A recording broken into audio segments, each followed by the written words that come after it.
Hey y'all, it's Ketzer again. I got some more cards, so let's take a look at them. This is the Dark Tidings pack. Gonna open up a new one. And I apologize for the noxious sounds that come out of this thing.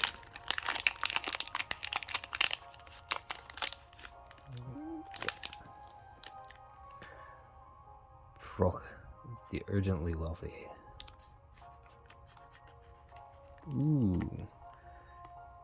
Nice owl head, like some feathers coming off, nice rotund body, tail feathers, little flames dancing around. We got Saurians, Starlines, and Shadows. Alright. Let's see. Wonder what kind of things will come in this pack.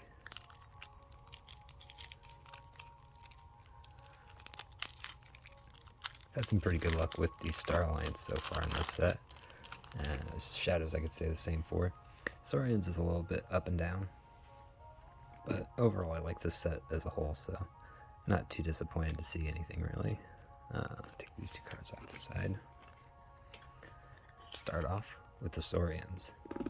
Bestiary Urso. Play Reap, you may unstun a creature. A lot of stunning in Saurian within their own house, so that could come in handy. It's also got a capture pip, so not too bad. City-state interest. Each friendly creature captures 1 amber. It's good to take your opponent off a lot if you've got the bodies to put it on. Carpe Venum exalts 2 enemy creatures. Censor Philo can't be dealt damage by creatures with amber on them. You can put some on there with Carpe Venum or possibly some other ways, but it's got 5 power, so nice beefy booty. Council Primus gives us one of the enhanced amber captures. On Reap, moves an amber from a creature to another creature.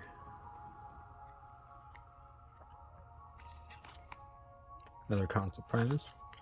These two are going to work out pretty well with the Censor Philo. Also the city-state interest, just throw it back. That capture icon up there and the other ones in the deck, just throw them back. Put them on the other side. Cornic and Octavia, action capture 2 with 5 power and 1 armor. So far, not too many small bodies. Decadence, exalt ready and use a friendly creature, or move 1 amber from a creature to another creature.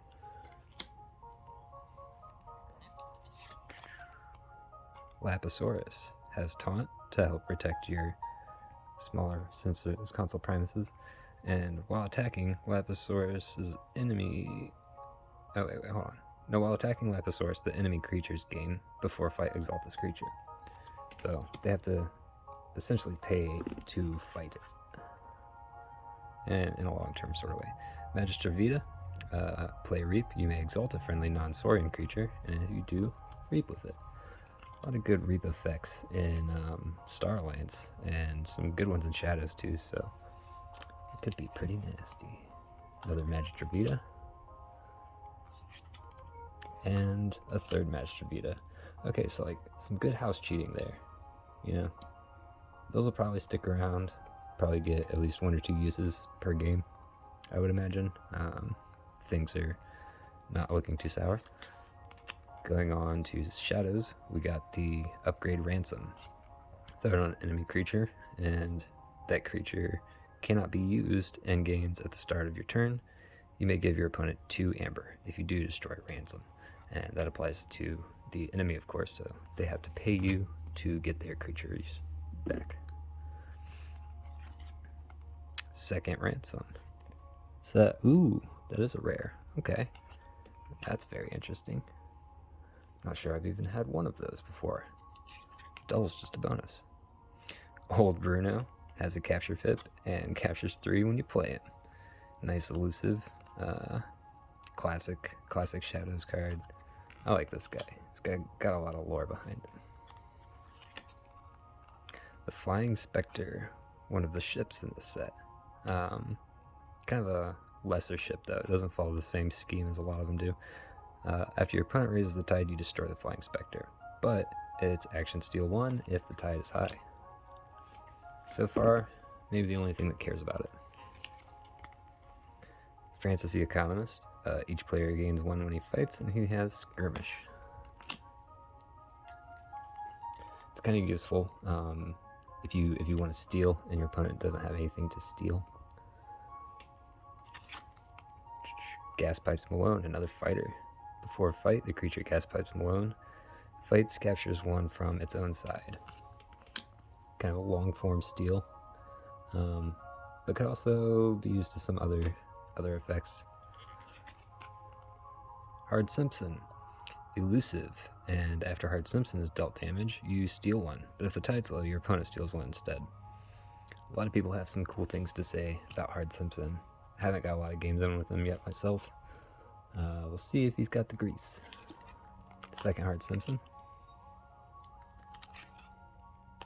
Hornswoggle. You can use an enemy artifact as if it were yours, exhausting it, of course, and sometimes they have the part of their effect that destroys them, so it can be a little bit of amber control in the right situation, but at least it's got an amber on it for those times that it doesn't. Kerwallop. Alright. Deal 1 damage to each creature and gain an amber for each creature destroyed this way. With 2 Hard Simpsons, that could be a cool combo. Toss them both out, you know, worth taking a tide up then to maybe get 2 steel and possibly a bunch of other stuff. Who knows? Loot or Pillage. Choose 1, steal 1 amber, or a friendly creature captures 3. Probably gonna steal 1 more often than not, but the times that you need the extra bit of pull, the 3 can be a lifesaver. Lastly, we got Walk the Plank. If your opponent has no amber, deal 4 damage to a creature. Otherwise, steal 1. I would take like a lot of Walk the Planks in the deck. I actually really like that card. It's just simple value. Alright, going on to Starlines, we got Scott, 5C077. 2 power, smallest creature we got in here so far, I think. Scott says, Reap, ready, and use another friendly creature with the same power as Scott, but you may give Scott a +1 power counter or remove a +1 power counter from Scott. So it's kind of can fluctuate there to fit whatever needs you need, and could combo off of Magister Vita pretty well.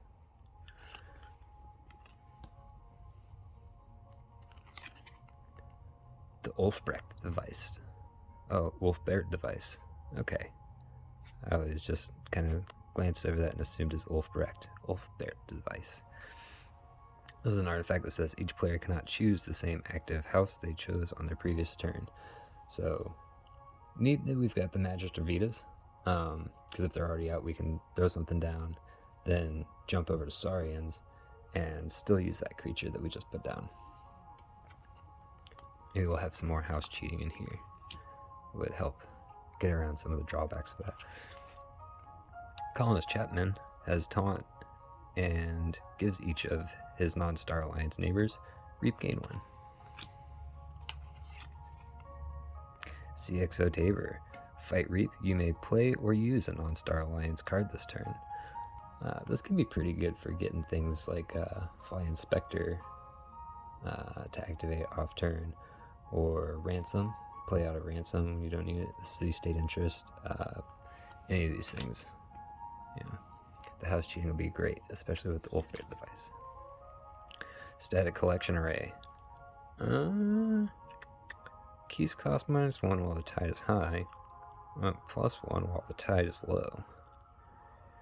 Your opponent can just take the tide right before your turn, so it doesn't seem like a great proposition.